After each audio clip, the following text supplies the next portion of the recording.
ketika akidah kita telah diacak-acak oleh sebagian kaum yang baru keluar, ya, yang baru tampil, ulama atau ustadz-ustadz yang berilmu di kalangan kita Ahlussunnah wal Jamaah, mereka seolah tidak peduli dengan hal ini. Mereka seolah menganggap ini masalah biasa, masalah yang gak perlu dibesar-besarkan. Padahal apabila ini dibiarkan, maka ini akan menjadi kerusakan terbesar dalam Islam. Maka dari itu, alhamdulillah, Majelis Zikir Darul Ittihad berdiri. Ya, insyaallah tujuan kami bukan untuk mencari siapa yang paling benar di dalam hal ini, atau mencari siapa yang lebih pintar, lebih pakih di dalam majelis ini. Tapi tujuan kami semata hanya untuk mengembalikan kesadaran umat bahwa kita ini adalah golongan terbesar sepanjang zaman dari Ahlussunnah wal Jamaah. Jadi melanjutkan apa yang akan saya sampaikan mengenai masalah yasinan. Masalah yasinan itu ada beberapa cara atau cara membacanya. Yasinan itu biasa dibaca di malam Jumat atau di kala waktu nisfus Sya'ban. Lalu ada juga yang membaca Yasin Fadilah. Lalu ada juga yang membaca Yasin 41. Dan di tanah Melayu ini Yasin 41 sangat ternama sekali amalan ini. Dan kesemua amalan yang berhubungan dengan surah Yasin, hadisnya sangat banyak. Bahkan ulama menyatakan hanya sedikit hadis soal Yasin yang doif.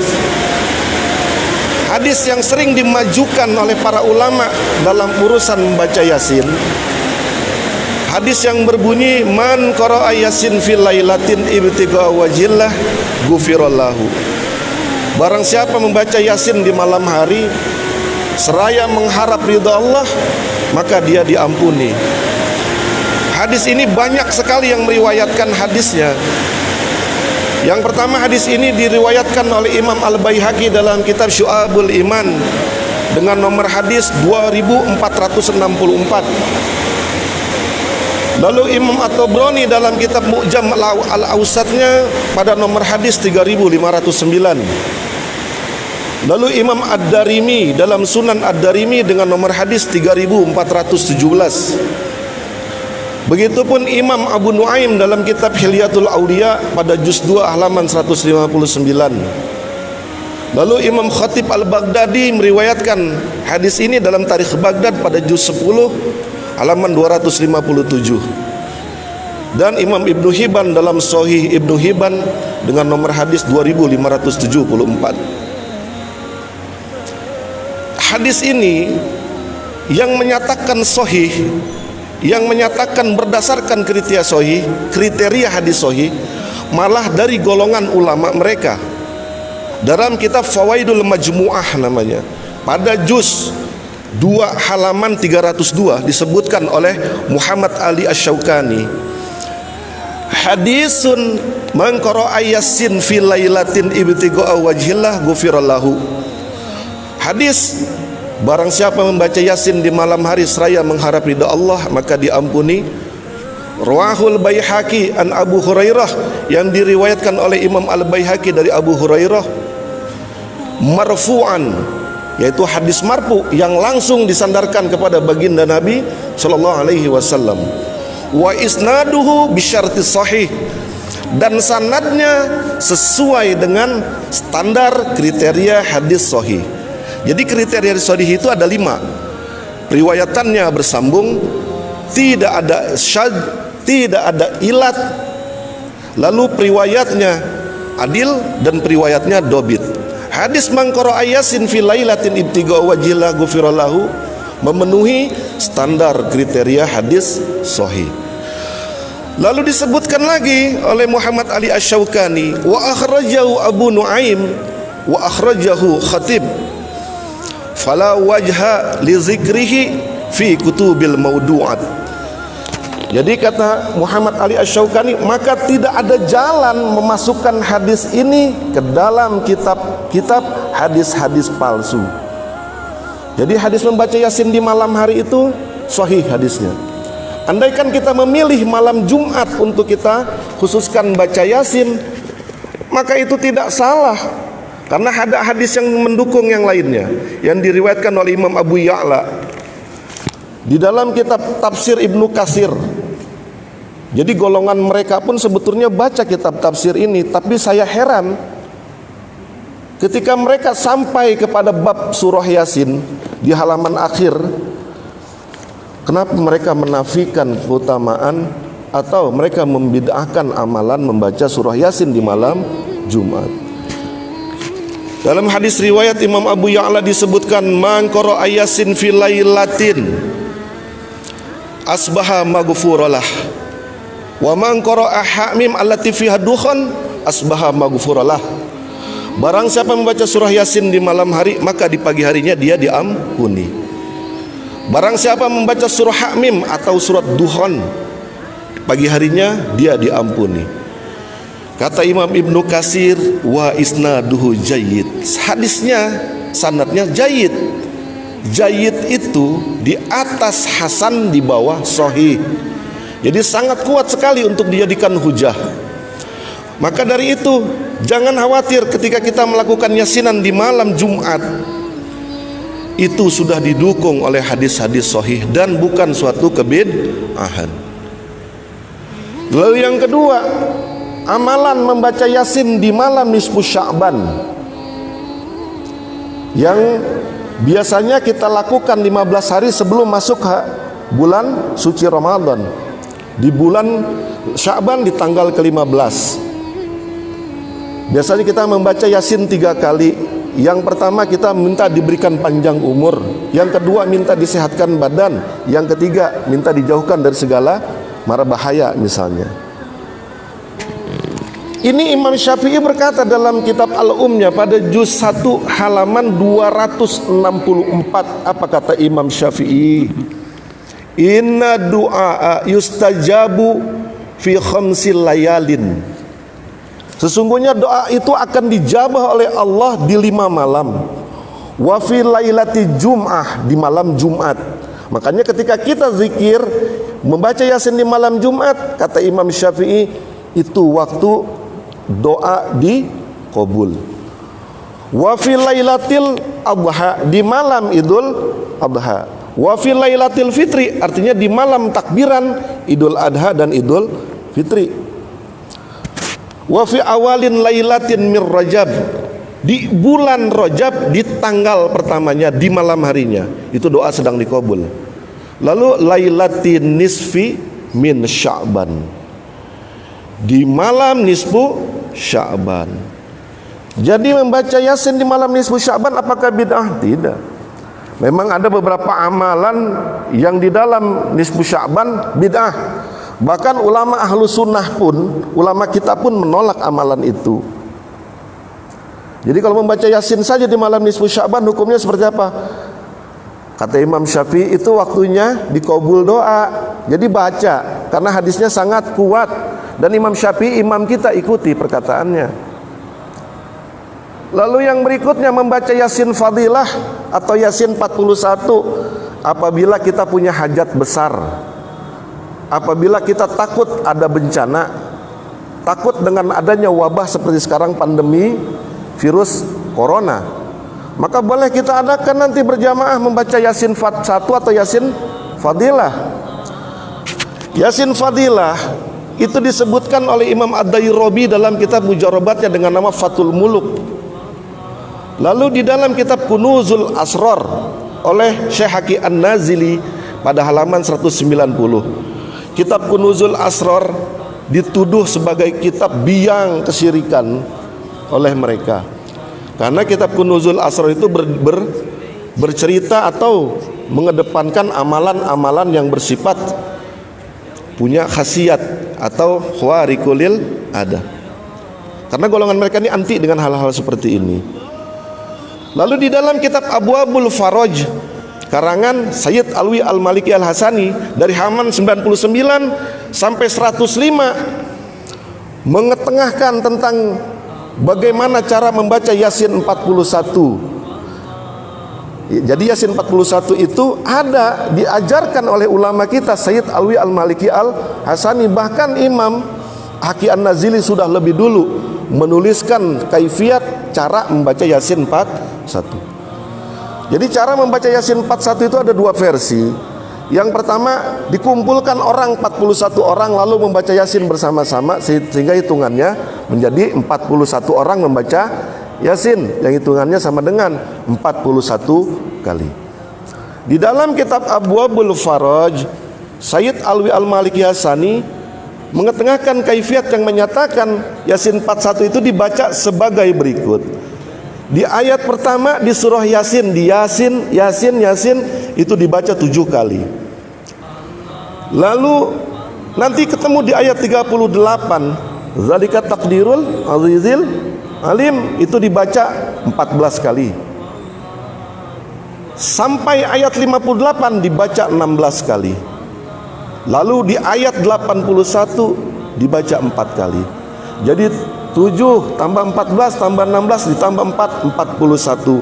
Kata Sayyid Alwi Al-Maliki Hasani, kaifiat ini sama dengan kalian membaca Yasin 41 kali. Jadi karena di Yasin 41 itu mengulang-ulang bacaan, ya. Jadi Yasin hukumnya seperti apa? Hukumnya sunnah. Jadi dari Jasrah binti Dajajah sami'tu, dia mendengar Abazar yaqulu, Abu Zar Al-Ghifari berkata, qama Nabi sallallahu alaihi wasallam, Nabi sallallahu alaihi wasallam salat, ya, bi ayati hatta asbaha yurididuha li ayati in tu'azibhum fa innahum ibaduk wa in taghfir lahum fa innaka antal azizul hakim. Surah Al-Maidah ayat 118 ya, kalau tak salah ya. Jadi hadis ini diriwayatkan oleh Imam Ibnu Majah. Jadi kata Abu Zar, ketika sholat di samping Nabi itu mengulang-ulang bacaan surah Al-Maidah ayat 118 sampai subuh dari sholat tahajud. Jadi hukum mengulang-ulang bacaan seperti yang dilakukan dalam Yasin 41 itu tidak bid'ah. Rasulullah mengajarkan. Begitupun ketika di Yasin Fadilah, ketika di sela-sela ayatnya membaca salawat dan doa-doa. Ini baginda Nabi pun mengajarkan. Hadis yang diriwayatkan oleh Huzaifah, annahu shala ila jambin Nabi sallallahu alaihi wasallam lailata faqara fakana idzam mara bi ayati azab waqafa wa ta'awwaza. Jadi baginda Nabi ketika salat malam, lalu beliau membaca ayat, ketika sampai ayat yang berhubungan dengan azab, baginda Nabi meminta perlindungan kepada Allah. Wa kana fi ayatir rahmah waqafa fada'a, baginda Nabi berdoa. Hadis ini diriwayatkan oleh Imam An-Nasai dan sanadnya tentu sahih. Jadi kalau di Yasin Fadilah, di sela-sela Yasin yang membaca doa, di Yasin 41 diulang-ulang bacaannya, itu kesemuanya punya contoh mutlak dari baginda Nabi sallallahu alaihi wasallam yang kedudukannya tentu tidak bid'ah, malah menjadi sunnah. Jadi ketika ulama kita di zaman lampau sudah selesai membahas hal ini, sudah selesai oleh mereka nih, lantas ada kaum baru yang coba mengaduk-ngaduk urusan ini, tentu kita lebih berpegang kepada ulama-ulama di masa lampau yang keadilannya, kejujurannya, kedobitannya, kejuhudannya, kewaruannya tidak ada lagi yang menyamai di zaman sekarang.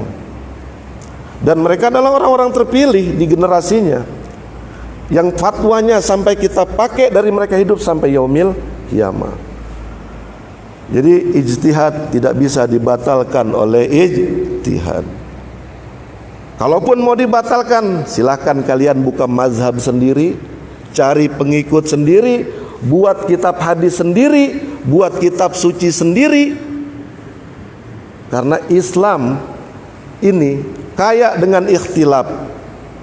Islam ini kaya dengan furu, cabang-cabang ilmu. Yasinan di malam Jumat kita berkumpul itu bukan agama, bukan. Itu bagian tradisi yang diisi oleh nilai-nilai agama. Di mana Wali Songo dulu, Sunan Kalijaga itu pusing ngelihat umat ketika ada kematian malah main judi, malah mabuk-mabukan. Oleh beliau diajak kumpul untuk berzikir, membaca Yasin. Dan membaca Yasin itu tidak bid'ah. Nggak ada baca Quran itu bid'ah. Ada yang menyatakan lagi bacanya Yasin aja. Ya terserah saya mau baca Yasin, mau baca Al-Baqarah kek, mau baca Al-Kahfi, urusan saya. Saya yang baca, ngapa situ yang runyam. Nah, itu kan alasan kita kalau kita pakai pola pikir bodoh. Tapi kita ini pengen ilmiah. Karena mereka pun sok ilmiah, ya. Mereka bukan ilmiah tapi sok ilmiah. Mencari-cari kesalahan dari sebuah kebenaran itu sok ilmiah, bukan ilmiah. Ketika ada dua jalur dalil yang bersaling bertentangan, kumpulkan dalil yang lain sebanyak-banyaknya, cari mana yang lebih kuat, itu ilmiah. Ulama kita tuh seperti itu zaman dulu. Kalau ngeliat orang nih nggak senang dengan amalan Yasin, jangan keluar-keluar di medsos. Tabayun datang, bawa kitabnya, tabayun, diskusi sampai selesai. Kalau dikasih dalil baca kelemahan mereka, kalau kita majukan dalil kita nggak dibaca. Itu kelemahan mereka. Makanya al-munkaru la yufiduhu tatwila walau tuliyat alaihi Taurat wal Injil. Orang mungkar berpanjang-panjang kalam pun kita kasih penjelasan, kita kasih dalil. Mau itu dalil sahih, dalil sharih. Kalau ingkar ya tetap ingkar saja. Makanya sekalipun dibacakan Taurat dan Injil kepada mereka, mereka tetap ingkar. Dan ini ada di tengah-tengah kita. Makanya saya berharap ustadz-ustadz di Darul Ittihad ini makin lama makin nambah, ya, makin bertambah para asatiz yang mau bergabung ke kita. Karena tujuan kita satu, mau menyelamatkan akidah umat. Ini bukan cuma tugas Ustadz Abdul Somad, bukan cuma tugas Kiai Judus Romli, bukan cuma tugas Buya Yahya. Yang kita tahu ulama-ulama kita ini melawan mereka. Jadi kita ini di kampung-kampung nih, wahai ustadz-ustadz kampung, tolong, kalau kalian berilmu kalian jangan diam, bangkit. Jangan kalian cari aman, jangan kalian nyari nggak ada untungnya di Darul Ittihad, nggak ada duitnya. Kami nggak urusan duit, nggak dibayar pun kami insya Allah ikhlas. Dimanapun kami dipanggil, kami datang. Tujuan kami bukan yang lain, kami menyelamatkan akidah umat. Ustadz Aidi Rahmat punya jamaah, Ustadz Aidi Rahmat punya tanggung jawab di Masjid Raya, Ustadz Ridwan punya murid, Ustadz Salimun punya jamaah, Ustadz Ahmad Sehat pun begitu. Saya punya majlis, Ustadz Muammar punya jamaah, punya murid. Tapi mereka mau meluangkan waktunya sedikit untuk memikirkan umat. Jadi jangan merasa ada saingan di sini, tidak. Kami ini saling mengisi. Saya kurang diisi oleh Ustadz Ridwan, saya kurang diisi oleh Ustadz Muammar, saya kurang bisa diisi oleh Ustadz Salimun, Ustadz Ahmad Sehat, Ustadz Aidi. Karena kita kalau pola pikirnya masih cuma mengandalkan, masih cuma mau mencari untung, masih cuma mau mencari kedudukan, jangan harap Islam itu akan selamat. Karena ulama-ulamanya, ahli-ahli agamanya pun serakah dalam hidupnya. Ini terserah, mau tersinggung mau enggak, ini kebenaran nyata nih. Kenapa mereka lebih maju dari kita? Ustadz-ustadz mereka peduli, penggalangan dana mereka kuat. Mereka sanggup membangun masjid yang miliaran dalam waktu singkat. Kita ngumpulkan jamaah, ngumpulkan ustadz hampir 2 bulan nih, masih berlima. Berarti kesadaran ustadz-ustadz Ahlussunnah wal Jamaah di sekitar kita nih, kesadarannya itu masih kesadaran anak TK. Maaf, kalau mereka dewasa, kalau mereka memang pejuang Islam, bangkit. Jangan diam aja. Bukan cuma tugas kami nih di Darul Ittihad nih, ustadz diduri ratusan bahkan ribuan, tuh tugas mereka semua. Kalau kalian tidak mau bangkit untuk menyelamatkan umat, kalian nanti akan disiksa pertama di akhirat. Karena umat nanti ketika disalahkan, umat akan menuntut kalian. Itu, pikirkan itu. Jadi masalah yasinan tadi sudah jelas, dalilnya sangat sahih. Maka saya berharap nanti di kampung-kampung kita hidupkan lagi yasinan. Kita hidupkan lagi zikir berjamaah. Kita hidupkan lagi pembacaan ratib di kampung-kampung kita. Kalau perlu kita berjanjian tiap minggu. Kita baca Simtudurar, kita baca Maulid Diba, kita baca Adiyah Ulami. Kita meramaikan duri ini dengan amalan-amalan ahlu sunnah wal jamaah. Biar mereka tahu diri, biar mereka tahu siapa Islam terbesar di muka bumi. Ahlu sunnah wal jamaah. Jadi untuk itu saya berharap ketika kita sudah tahu dalil dari yasinan itu sangat kuat hujahnya, maka jangan takut, hidupkan kembali majelis-majelis yasin. Karena kita menghidupkan kesunahan. Karena kata baginda Nabi, afdalu ibadah ummati qiraatul Quran. Setelah sholat nih maksudnya, ibadah yang paling utama dari hambaku setelah sholat maksudnya membaca Al-Quran. Jadi membaca yasin adalah membaca Quran. Maka hidupkan lagi yasinan, hidupkan lagi ratiban, hidupkan lagi berjanjian di kampung-kampung kita, biar Ahlussunnah wal Jamaah makin ketara di duri ini. Amin ya Allah ya Rabbal alamin. Cukup sekian dari saya, mudah-mudahan manfaat. Mohon maaf apabila ada kesalahan dan kekhilafan dari kata-kata saya.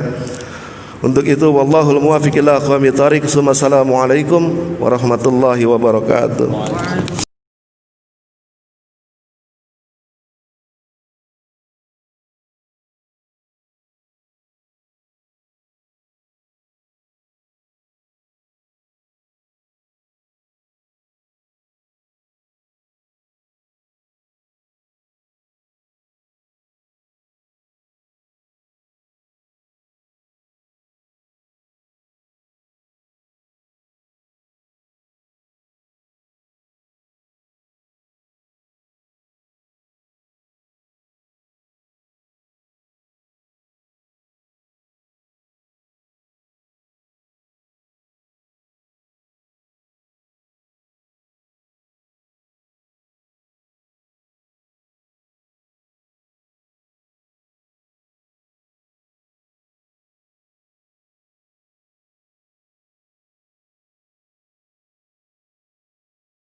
Allahu Allahu Allahu Allah Allahu Allahu Allahu Allah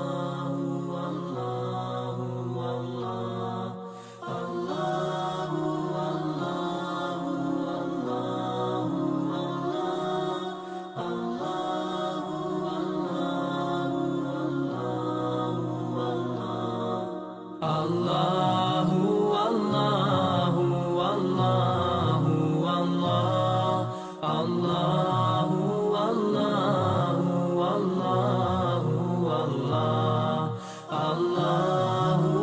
Allahu Allahu Allah Allahu Allahu Allahu Allah. As I look to nature's beauty, dazzled am I, knowing everything calls on you, the Lord Most High.